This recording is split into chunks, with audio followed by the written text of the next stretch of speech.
Hello, students. Today we're going to read about a girl, her mother, and their shelter story.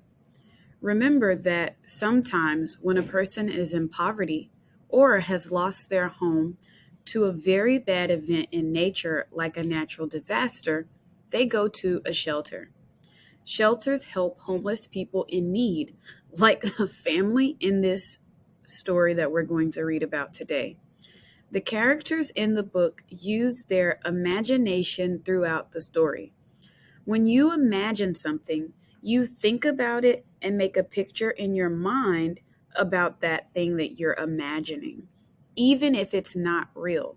Most of the time, when we imagine something, it's not happening in real life, but it's happening in our minds. When you listen to the story, make sure that you listen for your homelessness vocabulary words. Enjoy. A place to stay, a shelter story.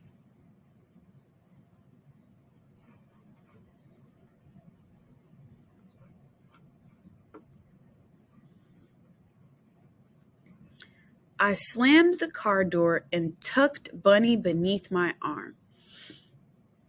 I don't want to stay here, I told Mama, looking up at the tall building. I know, Mama said softly, but we're very lucky to have a place to stay.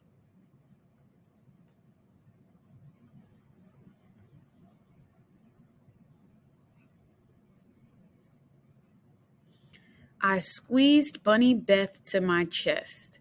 I didn't feel lucky. This isn't a house, I whispered.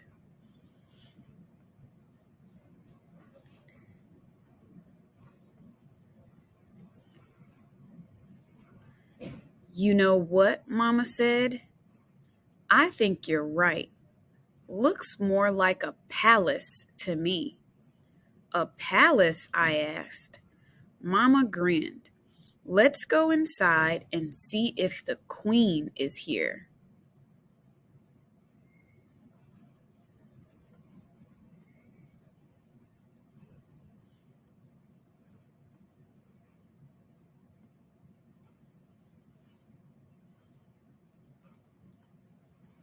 Inside, we met a woman with short hair sitting in a tall swivel chair. Her name was Kelly. She would show us to our room on the third floor.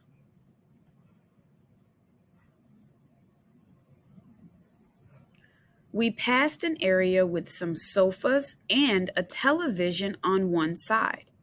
Next, we walked past a room full of toys and books.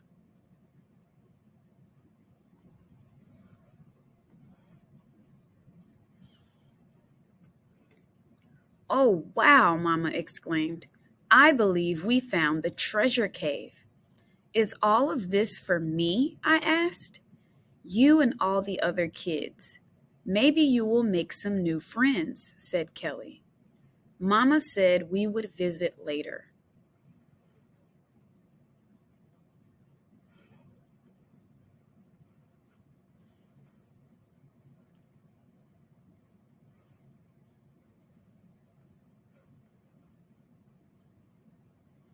Kelly took us to a room where we would sleep. It was very small. Dinner is on the first floor, she said before leaving us to unpack. We put our bags on one of the beds. Then Mama pressed on the mattress. A little squeaky, but it feels pretty soft. I frowned. That's not my bed. My bed had a fluffy pink blanket and 3 pillows just for me. This bed had a boring gray blanket and only one pillow.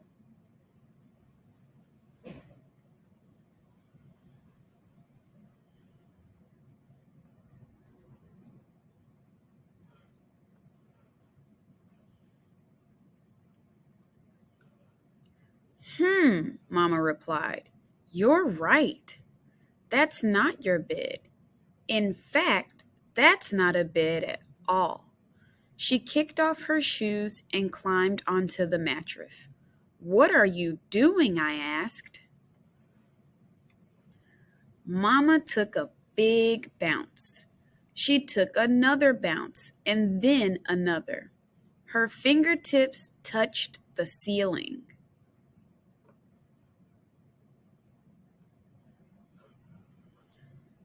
This isn't a bed.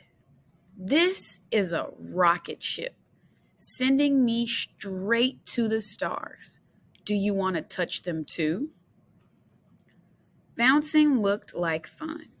It took me a few tries, but I finally touched the ceiling. Mama looked at the clock. "Oh, I think it's time to go downstairs for dinner." My tummy rumbled.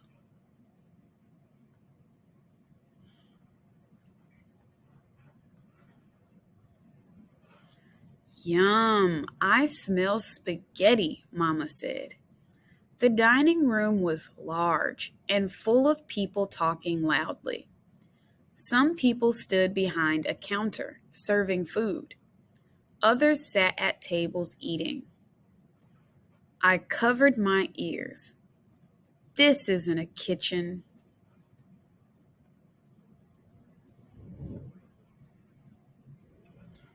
"You're right," Mama said. "This isn't a kitchen. It's a banquet hall." "A banquet hall?" I asked. "Yes. And look at how many people have come from near and far to dine with us. Let's go get our food and say hello, shall we?" "Okay," I shied. I sighed.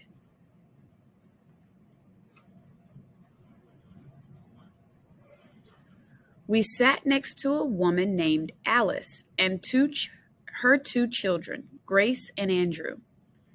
Alice let me feed Andrew a bottle.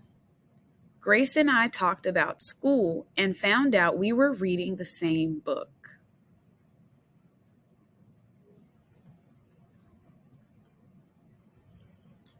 After dinner, Mama gathered my PJs, soap, and a towel so I could have a shower.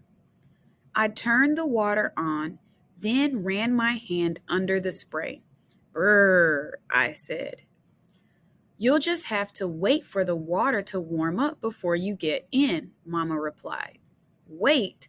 Oh, that will never work," I said. "And why is that?" Mama asked.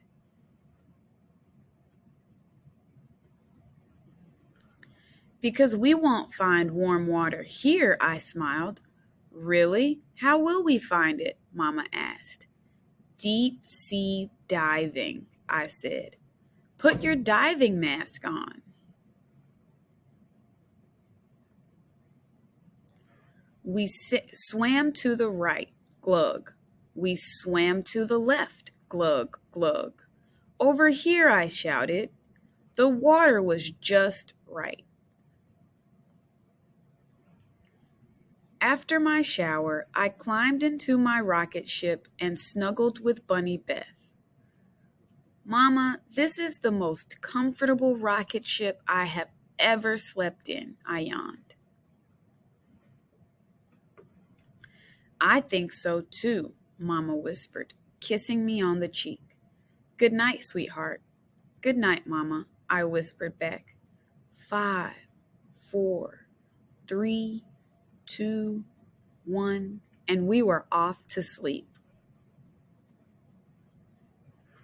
Shelters and homelessness. Why do people stay in shelters?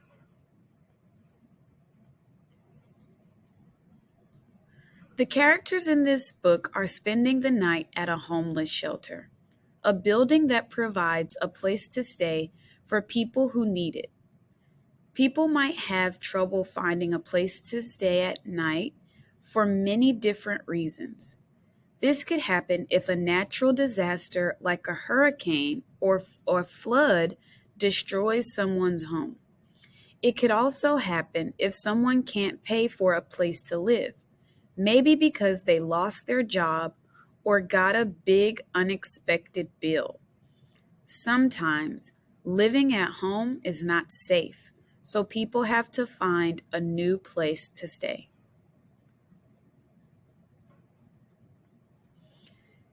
People who need a place to live might stay with friends or family members for a while. They might also sleep in a hotel, in their car, or in a public space like a park or a train station. Shelters are safe places where people can stay when they don't have somewhere else to go. How can shelters help? A shelter isn't just a place to sleep. Shelters can give people hot meals, warm showers, and a place to wash their clothes.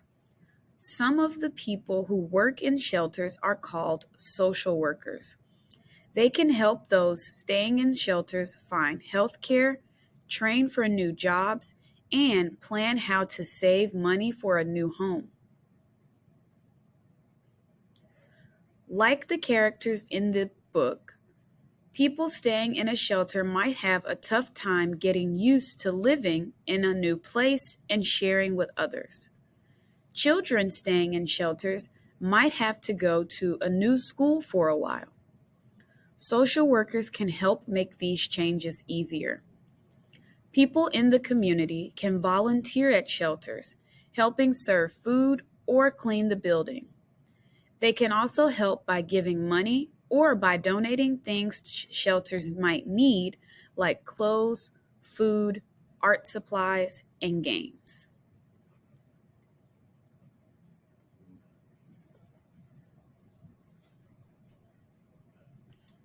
Author's note: working as a child abuse and neglect investigator, I was given the opportunity to provide support and resources through legal, judicial, and public organizations for children and families experiencing homelessness. I wrote A Place to Stay, a shelter story, to open dialogue between adults and children about childhood homelessness and to hopefully create a call to activism to support those in need.